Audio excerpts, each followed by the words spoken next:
더불어민주당의 박영선 의원이 스켈레톤에서 자랑스럽게 금메달을 딴 윤성민 선수 막 그 피니시 존에 딱 도착했을 때 엄청나게 좋아했잖아요. 금메달을 딱 직감하면서. 그때 근데 박영선 의원이 그 통제 구역에 입장한 것을 두고 논란이 지금 계속 확산이 되고 있는 모양새입니다. 노 기자, 우선 이 논란이 확산된 계기가 있다면서요? 왜 그런 거예요? 네, 이게 사실은 박영선 의원이 해명을 했음에도 불구하고 그 해명이 거짓 해명 아니었나라는 얘기가 들 정도로 그래요? 새로운 얘기가 나온 건데요.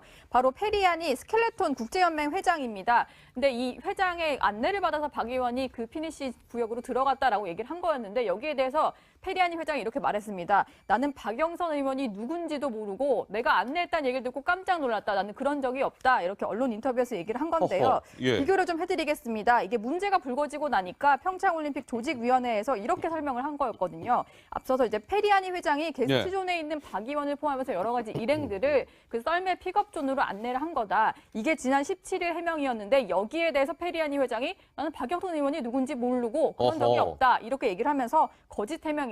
이런 논란까지 불거진 겁니다. 아하, 이런 거군요. 그러니까 박영선 의원은 저 통제구역에 입장한 것을 두고 이보 페리안이 국제 봅슬레이 스켈레톤 연맹 회장의 안내에 따라서 일로 오세요, 박 의원 해서 이제 갔다는 건데 이 회장은 무슨 얘기예요? 나 박영선 의원 누군지도 모르고 그런 얘기나 금시초문인데 이렇게 얘기했다는 거거든요.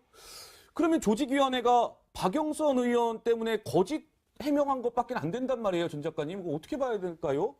글쎄 뭐 단언은 할 수 없겠지만은 아마 한국의 그 유력한 서울시장 후보고 또 정부 여당의 의원이기 때문에 조직위에서 일종의 내가 속된 말로 총대를 매겠다 이렇게 했다고 생각이 듭니다. 그리고 이런 상황에서 페리안이 회장이 나는 누군지 모른다 이렇게 얘기한 거는 한마디로 주최국으로서 우리가 망신을 자초한 거다 이렇게 생각됩니다. 그렇군요. 있을 수 없는 일이죠. 알겠습니다. 자, 그런데 자, 그러면 이 당사자인 박영선 의원 쪽의 입장을 좀 들어봐야 되지 않겠습니까? 당연히. 강 기자 접촉해봤습니까? 예, 그래서 제가 통화를 해봤는데 일단 이 의혹을 제기한 김진태 의원이 있었는데 이 김진태 의원은 같이 박영선 의원과 법사위 활동을 하면서 사사건건 많이 부딪혔던 사람이다라고 이제 배경 설명을 하더라고요.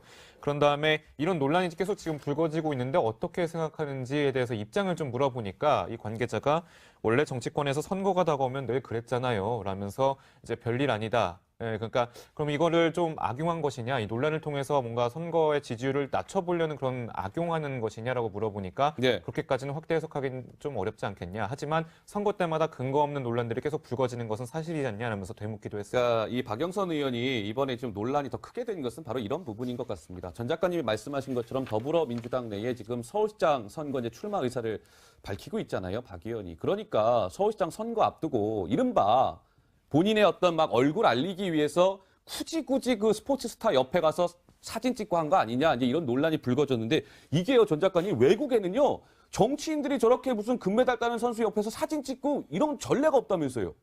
그렇죠. 우리가 그런 사진을 본 적이나 있습니까? 그리고 스포츠는 스포츠로서, 그리고 정치인들이 스포츠 선수의 들러리를 서서도 안 될 일입니다. 마찬가지로 스포츠 선수들이 정치인의 들러리를 쓰는 듯한 이런 모습이라는 거는 우리나라 사회가 무슨 뭐 적폐니 어쩌고저쩌고 해도 아직도 가야 할 길이 굉장히 많구나. 그리고 정치인에게는 과연 성역이 없는 것인가 하는 질문을 우리 국민들에게 다시 되돌이표를 주는 거니까 제가 보기에는 제일 지금 행복한 사람들은 아마 박영선 의원하고 같이 서울시장 경선에 뛰는 더불어민주당 의원일 것 같습니다. 예. 알겠습니다. 그런데 이제 시청자 여러분, 박영선 의원이 이제 저 당시에 하얀색 그 롱패딩 입고 있었잖아요. 박영선 의원 롱패딩.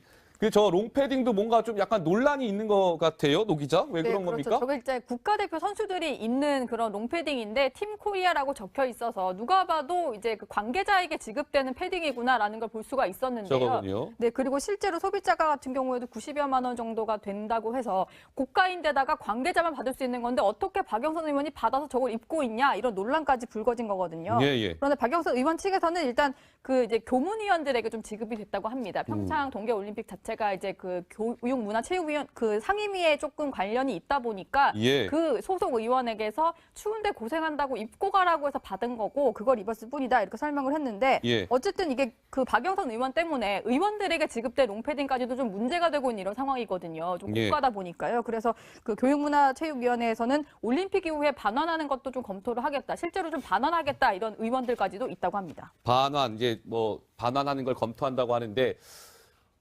글쎄요. 저는 예단하진 않겠습니다만 만약에 이번에 이 논란이 불거지지 않았다면 의원들이 저 롱패딩을 반납을 과연 글쎄요.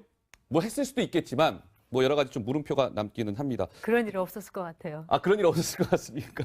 근데 이게 아까 그 롱패딩 있잖아요, 시청자 네. 여러분. 아까 노 기자도 잠깐 얘기했지만 교육문화체육관광위원회 이제 상임위원 국회의원들한테 저거 하나씩 한 번씩 줬다는 거예요. 근데 박영선 의원은 교문위 소속이 아니라 기획재정위원회 소속이란 말이죠. 그러니까 저 롱패딩을 교문위 소속 의원한테 빌려서 그걸 또 빌려서 입고 이렇게 갔다는 얘기네요, 전 작가님 결국은. 그러니까 이 얘기를 들어보면 세상에서 제일 불쌍한 사람이 대한민국 국회의원 같습니다. 이 날씨 추운데 변변히 입고 갈 패딩도 없어가지고 다른 상임위에 있는 이 롱패딩을 입고 가고 또 그 상임위도 아니 왜 국민의 세금으로 100만 원에 가까운 롱패딩을 거저받느냐. 저는 그것도 이해가 되지 않습니다. 예. 네. 근데 저희 뭐 김영란법 뭐 위반 아니냐 이런 또 좀 논란도 있다면서요, 실제로. 근데 이게 아무래도 뭐 어떤 인사청탁을 부탁할 수 있는 실적인 이익관계, 이해관계에 있는 사람이라면 이런 현물을 그냥 전달해 주면은 문제가 될 수 있는데 네. 그렇지 않은 경우라면 100만 원 이하의 현물을 서로 교환하거나 선물을 하는 것은 문제가 안 된다라고 변호사 측에서는 뭐 법률, 예. 법조계 측에서는 얘기를 하더라고요. 근데 뭐 하고 교환하죠? 아, 물물 교환도 아니고. 교환이 아니라 뭐 일단 뭐 네. 그냥 선물을 전달했을 경우, 제공했을 사실 경우라고 보면 제가 될것 같습니다. 있었을 때도 이 정도의 고가의 무슨 예. 패딩이나 이런 건 받은 적이 없습니다. 국회의원 그러니까 하실 때. 네, 제가 보니까 이거는 굉장히 특별한 일이고요. 음. 지금 그 평창 롱패딩의 경우는 20만 원도 안 되는데 그거를 이제 서로 사겠다고 하면서 밤새만 우리 청소년들도 있고 이러는데 예. 저런 게 더 속상한 거죠. 그렇군요. 알겠습니다.